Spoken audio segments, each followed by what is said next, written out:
Estamos conversando con Edmundo Rivera. Él es economista en jefe del Banco BHN en la República Dominicana. Y Edmundo, ¿cuál es el rol del economista en el sector privado? Bueno, si nos vamos desde el punto de vista histórico, muy brevemente, el rol del economista era una persona que su primer objetivo era proteger el patrimonio de una empresa o de sus finanzas personales. Y el segundo elemento es la creación de riqueza. Ya de por sí, si una inflación, por ejemplo, va a ser el 10%, ya el economista tiene que tratar de que la empresa logre superar esa inflación y apoyar después la creación de riqueza. Ese sería como el rol principal del economista en el sector privado. ¿Y por qué te llama la atención el tema del papel del economista en el sector privado? Eso un poco viene de mi vida personal. Cuando yo era estudiante, la mayoría de mis compañeros lo que tenían deseo era de ser economista en el sector público. Yo nunca tenía ese deseo de trabajar en el sector público. Y si tenía el deseo era para trabajar o participar en una reforma específica.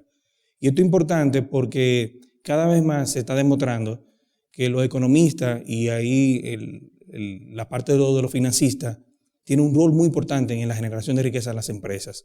Ustedes ven los ciclos económicos, cómo afectan a una sociedad, y si no tiene un economista que entiende los procesos de mercado y los ciclos económicos, muchas veces le afecta en la generación de riqueza. ¿Cuáles son las características del mercado laboral para un economista? Yo, analizando mi país, y eso se puede replicar en otros países, he analizado como cinco renglones. Uno, la parte académica. El segundo es el sector público de cada país. El tercer punto sería trabajar en un organismo multilateral, estilo Fondo Monetario, Banco Mundial o el BID.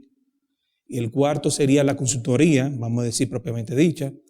Y ya el quinto es el que más importancia yo tengo, que es el trabajar en una empresa del sector privado, una empresa multinacional o una empresa nacional o las finanzas personales específicamente.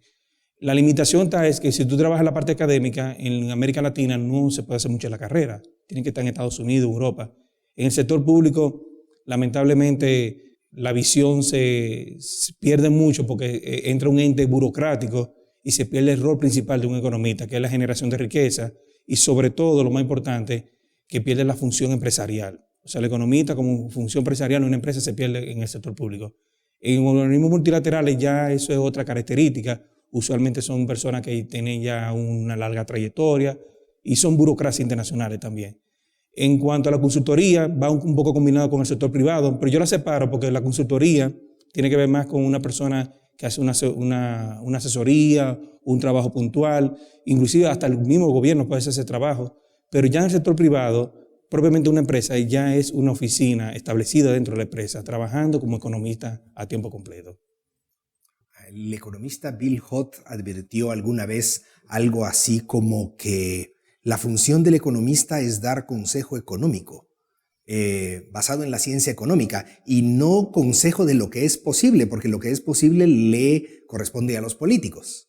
Es decir, el político necesita un informe científico de parte del economista, y el economista que da informes políticos no cumple con su función. ¿Eso se aplica al sector privado?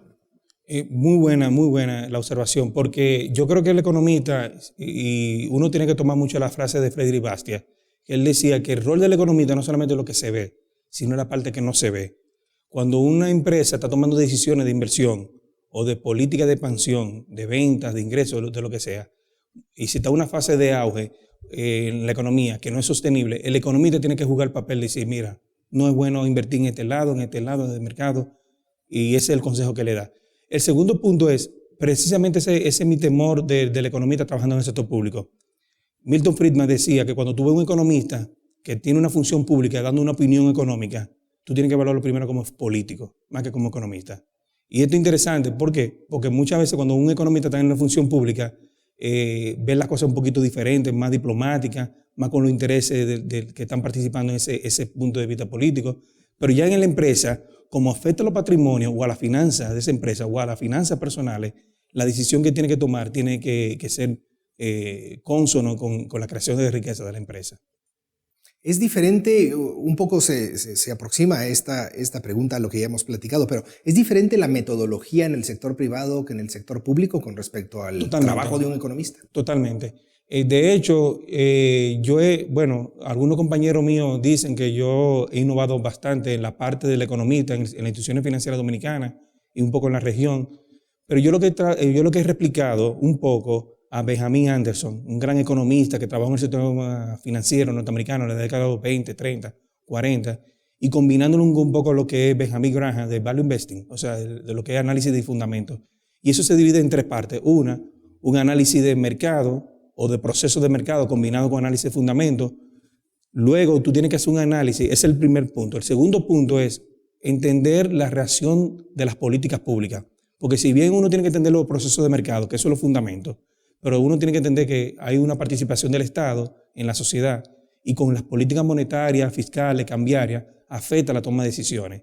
Y el tercer elemento, uno, proceso de mercado, análisis de fundamentos, el segundo es el rol del sector público, y el tercer elemento es en qué fase del ciclo económico nos encontramos.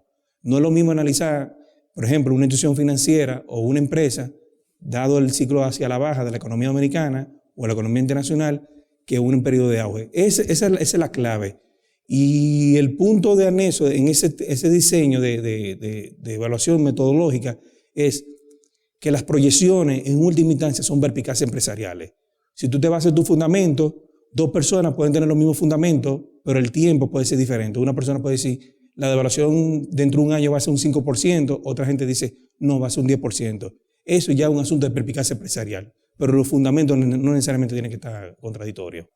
¿Hay diferencias en cuanto a la ética del trabajo y la remuneración en el sector privado y el sector público? Sí. Y yo pienso que rápidamente, 2 puntos. Uno, la ética de uno, como me decía una persona, uno tiene que ser arrogantemente humilde. ¿A qué me refiero arrogantemente humilde? Arrogante en los detalles, en la rigurosidad, en la honestidad, pero los resultados sea humilde. Y entender que los resultados no dependen mucho de uno, sino uno hace las cosas bien, pero Dios que determina los resultados.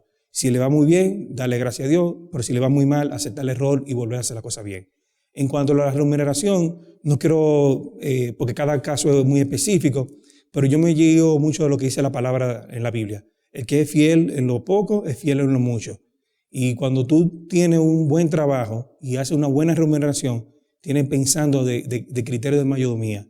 Y hay un punto que quiero aclarar, y eso es bueno que lo sepan los estudiantes. Hay que evitar que no llegue a la libertad financiera. Si tú tienes 20 años, 25 años estudiando economía y finanzas, es bueno que vayas pensando tu provisión en el futuro para que tengas libertad financiera y así tú tienes el trabajo que te gusta. Si trabajas en la empresa privada, tienes libertad financiera y ganas lo que tú deseas. Y si estás en la minera personal, también igual pasa. Pero es importante separar que la ética tiene que estar por encima de la remuneración. Si tú vas a buscar un trabajo, lo primero que tienes que preguntar es si el trabajo te gusta y cumple los criterios de honestidad y de seriedad en un trabajo. Y luego tú averiguas la remuneración, no puede ser al revés. Gracias, Edmundo, por compartir estas ideas con nosotros y a ustedes también. Muchas gracias.